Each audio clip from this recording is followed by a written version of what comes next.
ក្រមការងារថ្នាក់យុវជនកម្ពុជានាំយកអំណោយដ៏ថ្លៃថ្លារបស់សម្ដេចមហាបវរធិបតីហ៊ុនម៉ាណែតនិងលោកជំទាវបណ្ឌិតពេជ្រច័ន្ទមនីហ៊ុនម៉ាណែតចែកជូនប្រជាពលរដ្ឋមានជីវភាពខ្វះខាតពីគ្រួសារតាមរយៈឯកឧត្តមផេងកឹមស្រុននៅស្រុកកំពង់ត្រាច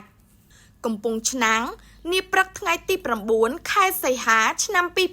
2026លោកលីម៉ាត់ប្រធានប្រតិបត្តិសមាគមថ្នាក់យុវជនកម្ពុជាប្រចាំសាខាខេត្តកំពង់ឆ្នាំងតំណាងលោកម៉ៅផល្លាប្រធានប្រតិបត្តិក្រុមការងារថ្នាក់យុវជនកម្ពុជាថ្នាក់កណ្ដាលនិងជាទីប្រឹក្សាសម្ដេចអគ្គមហាសេនាបតីតេជោហ៊ុនសែនប្រធានគណៈបកប្រជាជនកម្ពុជា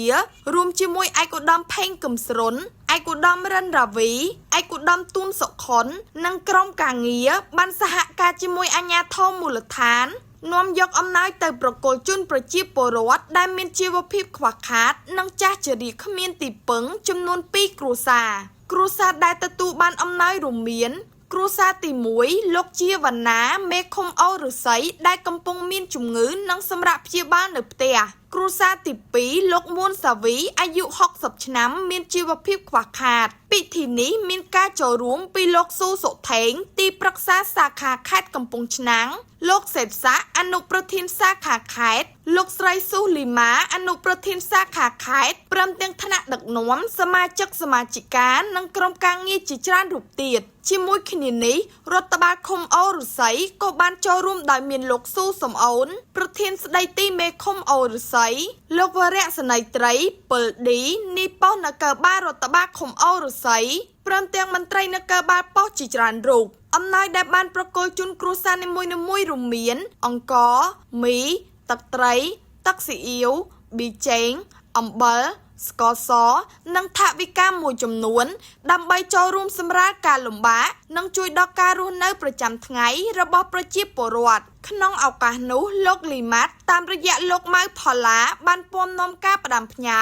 និងសួរសុខទុក្ខពីសំណាក់សម្ដេចមហាបវរធិបតីហ៊ុនម៉ាណែតនាយករដ្ឋមន្ត្រីនៃព្រះរាជាណាចក្រកម្ពុជានិងលោកជំទាវបណ្ឌិតពេជ្រច័ន្ទមនីហ៊ុនម៉ាណែតប្រកបដោយក្តីនឹករលឹកនិងយកចិត្តទុកដាក់ជូនចំពោះប្រជាពលរដ្ឋអាជ្ញាធរមូលដ្ឋាននិងក្រុមការងារព្រមទាំងប្រជាពលរដ្ឋ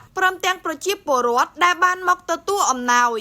លោកប្រធានបានបន្តថាក្រុមការងារថ្នាក់យុវជនកម្ពុជាទាំងអស់ត្រូវបន្តពង្រឹងសាមគ្គីភាពនិងស្មោះត្រង់ជាមួយគណៈបកប្រជាជនកម្ពុជាព្រោះថ្នាក់ដឹកនាំកើតចេញពីប្រជាជនជារបស់ប្រជាជននិងដើម្បីប្រជាជន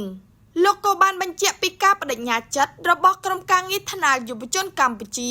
ប្រចាំសាខាខេត្តកំពង់ឆ្នាំងក្នុងការបន្តចូលរួមគាំទ្រនិងបំពេញភារកិច្ចជាមួយថ្នាក់ដឹកនាំដើម្បីរួមចំណែកក្នុងការដឹកនាំនិងអភិវឌ្ឍប្រទេសជាតិឲ្យកាន់តែរីកចម្រើនព្រមទាំងសូមជូនពរឲ្យថ្នាក់ដឹកនាំសម្រេចបាននូវគោលដៅនិងផែនការយុទ្ធសាស្ត្រនានាដើម្បីបម្រើជាតិនិងប្រជាជនជាទីបញ្ចប់តាំងនាមថ្នាក់ដឹកនាំនិងក្រុមការងារថ្នាក់យុវជនកម្ពុជាសាខាខេត្តកំពង់ឆ្នាំងលោកលីម៉ាត់បានសម្ដែងនូវការគោរពជូនពរចំពោះប្រជាពលរដ្ឋអាជ្ញាធរមូលដ្ឋាននិងក្រុមការងារទាំងអស់ព្រមទាំងគោរពជូនពរដ៏ខ្ពង់ខ្ពស់ចំពោះសម្ដេចមហាបវរធិបតីហ៊ុនម៉ាណែតនិងលោកជំទាវបណ្ឌិតពេជ្រច័ន្ទមនីហ៊ុនម៉ាណែតព្រមទាំងបុត្រាបុត្រីសូមប្រកបដោយសេចក្តីសុខសុភមង្គលសុខភាពល្អនិងជោគជ័យគ្រប់ភារកិច្ចដើម្បីបន្តបម្រើជាតិនិងប្រជាជនព្រមទាំងប្រកបដោយពុទ្ធពរទាំង4ប្រការគឺអាយុវណ្ណៈសុខៈ